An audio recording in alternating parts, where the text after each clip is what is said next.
Guys स्वागत अभिनंदन है आपका।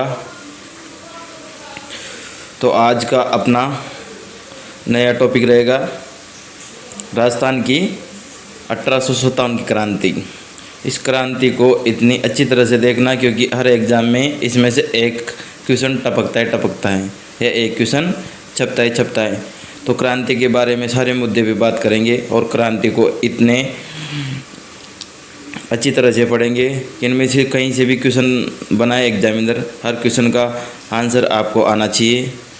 शुरुआत करते हैं अपन कि राजस्थान में क्रांति की शुरुआत हुई कहाँ से थी। तो ये हुई थी, आप देखना, नसीराबाद से। अब नसीराबाद से कैसे हुई क्रांति की शुरुआत? क्योंकि वहाँ पर जो ब्राउन बेस के स्थान पर जो बंदूकें दी जा रही थी उनको एनफील्ड राइफल कहा जाता है। वो राइफलों में गाय और सूअर की चर्बी से बनी हुई थी।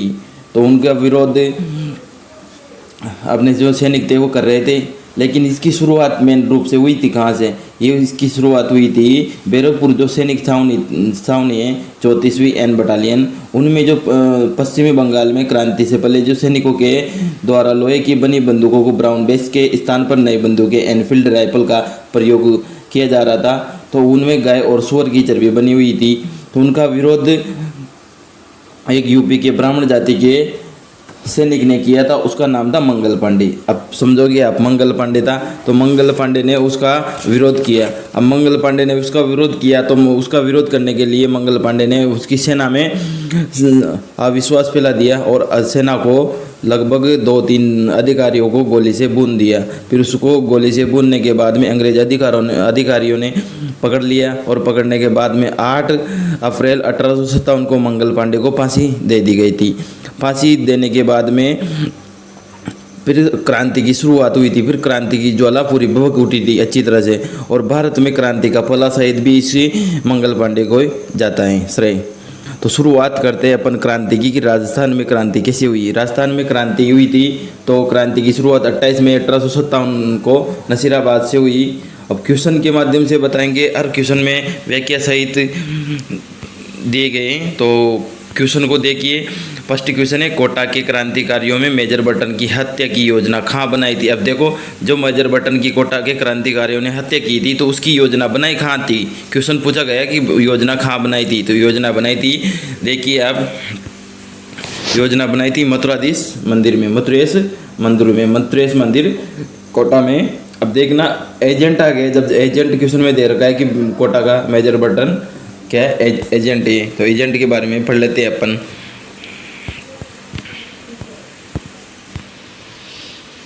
पॉलिटिकल एजेंट देखते हैं पूरे कि मेवाड़ का पॉलिटिकल एजेंट कौन था? तो मेवाड़ का पॉलिटिकल एजेंट CL सावर, कोटा का मेजर बटन, भरतपुर का मॉरिसन और मारवाड़ का मैकमोसन और जयपुर का कर्नल ईडन और सिरोही का JD वॉल। तो इम्पोर्टेंट है, ध्यान रखना। मिलान चिन्ह में क्वेश्चन पूछा जाता है कि मेवाड़ का मॉरिसन से मेवाड़ का सावर और कोटा का मेजर बटन, तो इधर भरतपुर के सामने दे देगा सावर और कोटा के सामने दे देगा मैकमोसन। तो कौन सा असुमेलित है या सुमेलित है, ऐसा क्वेश्चन बनता है।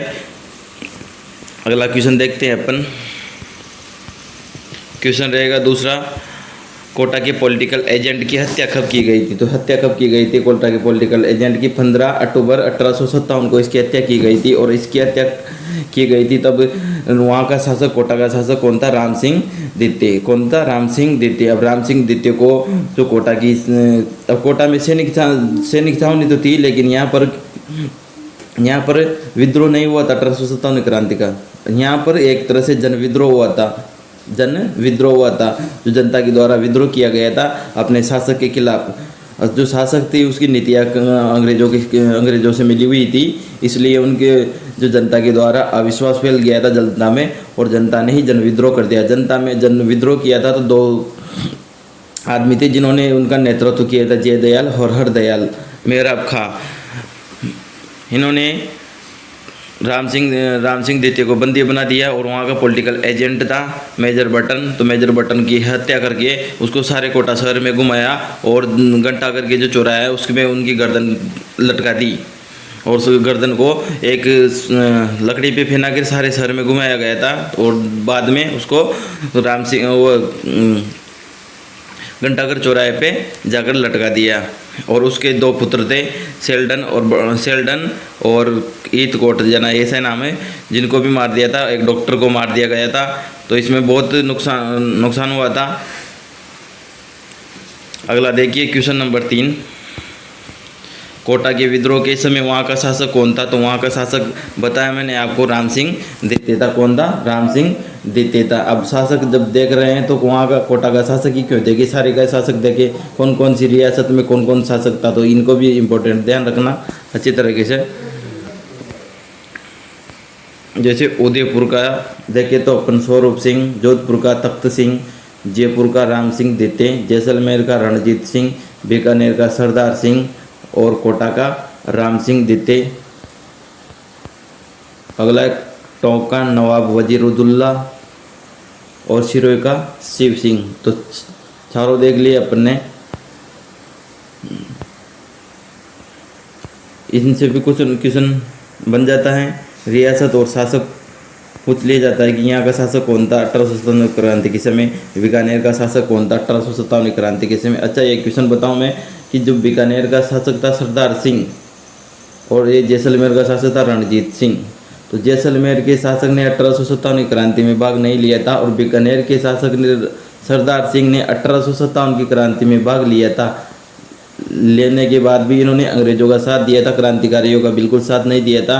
और इसने अपनी सेना को, एकमात्र ऐसा शासक था या ऐसी रियासत थी बीकानेर रियासत जिसने अपनी सेना को राजस्थान से भी बाहर भेजकर अंग्रेजों का साथ दिया था। तो ये एक बेइंसाफी हुई क्रांतिकारियों के साथ में, इन्होंने अंग्रेजों का फुल जोर साथ दिया था। अगला रहेगा अपने क्वेश्चन कि कोटा के महाराव को कोटा दुर्ग में नज़रबंद करवा दिया, जिनको किसके सहयोग से मार्च 1858 को आज़ाद करवाया। जब 6 महीने तक नज़रबंद रखा गया था कोटा के महाराव राम सिंह द्वितीय को। 6 महीने तक जब इनको नज़रबंद रखा गया था, तो नज़रबंद रखने के बाद में जो वहाँ की जनता था, जनविद्रोह हुआ था। तो जो मदन पाल था, करौली का शासक मदन पाल सिंह था, इन्होंने जनरल रॉबर्ट की सहायता से कोटा के राम सिंह द्वितीय को आज़ाद करवाया है ना, और इसकी सेना को साथ देकर। और कोटा का संबंध देखिए।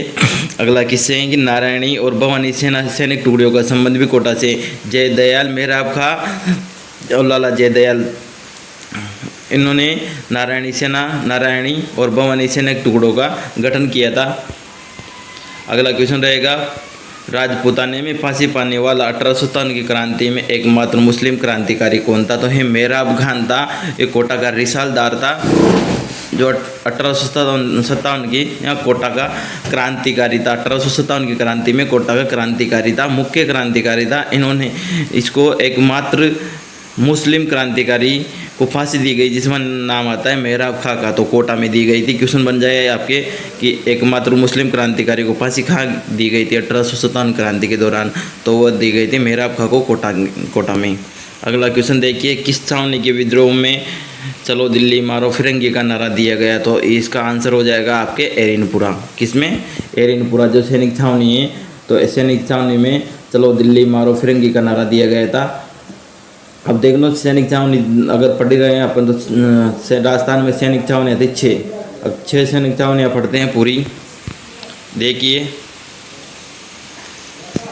सैनिक छावनियाँ फर्स्ट थी नसीराबाद, नीमच, देवली, एरिनपुरा, खेरवाड़ा और ब्यावर। नसीराबाद अजमेर में, नीमच यूपी में, देवली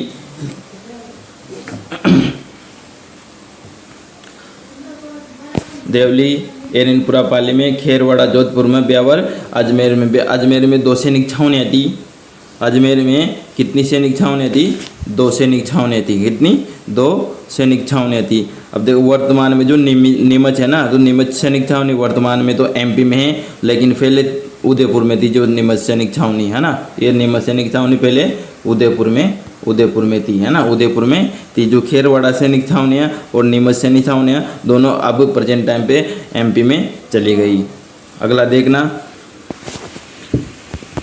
क्वेश्चन, 1857 की क्रांति में आसोप या जोधपुर के शासक कौन थे?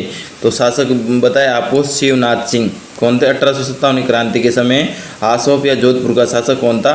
तो शिव सिंह था। इसमें सही आंसर हो जाएगा शिव सिंह, है ना, सही आंसर हो जाएगा शिव सिंह। अगला क्वेश्चन, 1857 की क्रांति में अजीत सिंह कहाँ के शासक थे? हालनिया नागौर के। कहाँ के? हालनिया नागौर के शासक थे अजीत सिंह। किसके? हालनिया नागौर के शासक थे अजीत सिंह। अगला क्वेश्चन है, आवा के क्रांतिकारियों की कुल देवी कौन थी? तो इसके बारे में तो एग्जामिनर इतना क्वेश्चन बनाता है इस यहाँ से तो कि आवा के जो क्रांतिकारी हुए थे या ठाकुर थे,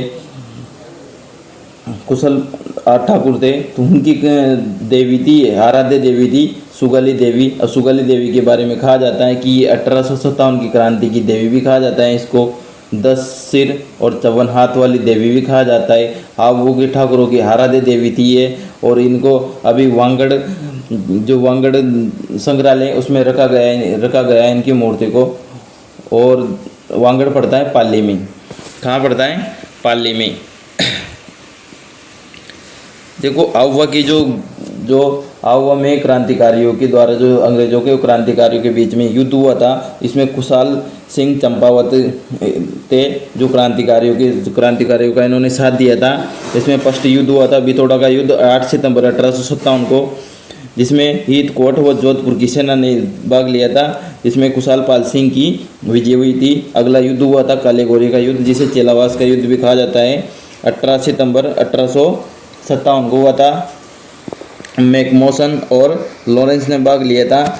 जो जोधपुर की सेना पूरी हुई आई थी इसमें, जिसके उपलक्ष्य में वापस इसी में भी है ना जो खुशहाल सिंह चंपावत था उसकी विजय हुई थी। और इसके विजय के उपलक्ष्य में 2 विजय स्तंभ बनवाए थे इन्होंने।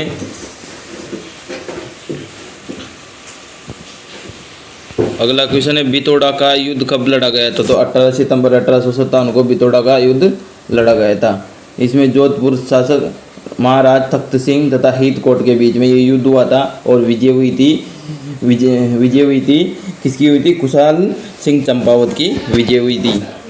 अगला क्वेश्चन रहेगा चेलावास का युद्ध, या इसे काले गोरे का युद्ध भी कहा जाता है। चेलावास का युद्ध इसे काले गोरे का युद्ध भी कहा जाता है। ये हुआ था 18 सितंबर 1857 को हुआ था। बिथोड़ा की युद्ध के 10 दिन बाद में चेलावास का युद्ध हुआ था, जिसे काले गोरे का युद्ध भी कहा जाता है। इसमें एजीजी पैट्रिक लॉरेंस तथा मैकमोसन के बीच में युद्ध, एजीजी पैट्रिक लॉरेंस तथा मैकमोसन इन्होंने भाग लिया था। और खुशहाल सिंह की जो पूरी सेना थी उससे इनका युद्ध हुआ था। अगला क्वेश्चन रहेगा, आवा का प्रसिद्ध युद्ध कब हुआ था? तो आवा का प्रसिद्ध युद्ध आपको पता होगा कि सेकंड युद्ध था 20 जनवरी 1858 को। इसे काले गोरे का युद्ध भी कहा जाता है। 20 जनवरी 1858 को काले गोरे का युद्ध भी कहा जाता है। कौन सा? काले गोरे का युद्ध भी कहा जाता है। अगला क्वेश्चन है कि जो तीनों स्थान है बिथोड़ा, चेलावास और आवा का जो तीनों युद्ध हुआ था, तो तीनों कौन से जिले में स्थान इनका? तो ये रहेगा पाली जिले में। बिथोड़ा, चेलावास, आवा का संबंध पाली जिले से है। अगला क्वेश्चन है अपना, बिथोड़ा के युद्ध में कौन मृत्यु को प्राप्त हुआ था? तो ओनाड सिंह पंवार एक खुशहाल सिंह चंपावत के सेना नायक थे। इन्होंने अंग्रेजों की जो सेना थी उन्होंने इस पर आक्रमण कर दिया था, तो ओनाड सिंह पंवार की वहाँ पर मृत्यु हो गई थी बिथोड़ा के युद्ध में। अगला क्वेश्चन, चेलावास के युद्ध में कौन मृत्यु को प्राप्त हुआ? तो मैकमोसन मृत्यु को प्राप्त हो गया था। उन मैकमोसन की गर्दन को काट करके खुशहाल सिंह चंपावत ने मैकमोसन की गर्दन को काट करके यहाँ के जो किला है उस पर लटका करके तोप से उड़ा दिया था। उसके बाद में इनको सज़ा भी हुई थी, लेकिन कुछ कारणों के कारण इनको फिर रिहा देनी पड़ी अंग्रेजों को। कौन से युद्ध में काले गोरे का युद्ध कहा जाता है? तो चेलावास के युद्ध को काले गोरे का युद्ध कहा जाता है। अगला क्वेश्चन रहेगा अपने, मेजर बटन की हत्या में कोटामा राव राम सिंह द्वितीय लिप्त की जांच है तो किसकी अध्यक्षता में आयोग गठित किया गया? इंपॉर्टेंट क्वेश्चन रहेगा। इसमें लॉर्ड रॉबर्ट से आंसर आ जाएगा। इसकी अध्यक्षता में गठित की गई थी। जो जांच कमेटी गठित की गई थी, मेजर बटन की हत्या की थी, तो राम सिंह द्वितीय की लिप्तता, राम सिंह द्वितीय को भी शक के दायरे में रखा गया था। उसकी अध्यक्षता में एक आयोग का गठन किया था। उसमें जो अध्यक्ष था तो लॉर्ड रॉबर्ट था। अगला रहेगा क्वेश्चन, तात्या टोपे का वास्तविक नाम क्या था? तो रामचंद्र पांडुरंग था इसका नाम, रामचंद्र पांडुरंग। और तात्या टोपे किस विद्रोही सेना का सेनापति था? तो ये ग्वालियर सेना का सेनापति था। अगला क्वेश्चन है, तात्या टोपे को 1857 की क्रांति के दौरान कितनी बार राजस्थान आना पड़ा था? तो सही आंसर हो जाएगा 2 बार राजस्थान आना पड़ा था। कितनी बार? 2 बार राजस्थान आना पड़ा था। एक बार तो आया था ये मेवाड़ से होके, और दूसरी बार आया था झालावाड़ से होके आया था। अगला क्वेश्चन रहेगा आपका, कौन सा स्थल राजस्थान में 1857 की क्रांति का केंद्र नहीं था? तो जयपुर में राजस्थान 1857 की कोई क्रांति नहीं हुई थी, है ना, क्रांति नहीं हुई थी।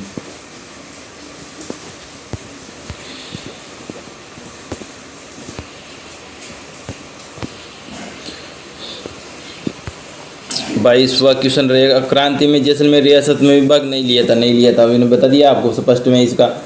और किस शासक ने 1857 की क्रांति में अंग्रेजों का साथ दिया था? तो ये बताया था मैंने आपको बीच में, वीडियो के बीच में, कि जो सरदार सिंह था, बीकानेर का शासक था, इन्होंने अंग्रेजों का बिल्कुल फुल जोर से साथ दिया था। अंग्रेजों के लिए इन्होंने पूरी सेना को राजस्थान से बाहर भी भेज दिया था अंग्रेजों की सहायता के लिए। तो ऐसे वीडियो को देखने के लिए धन्यवाद।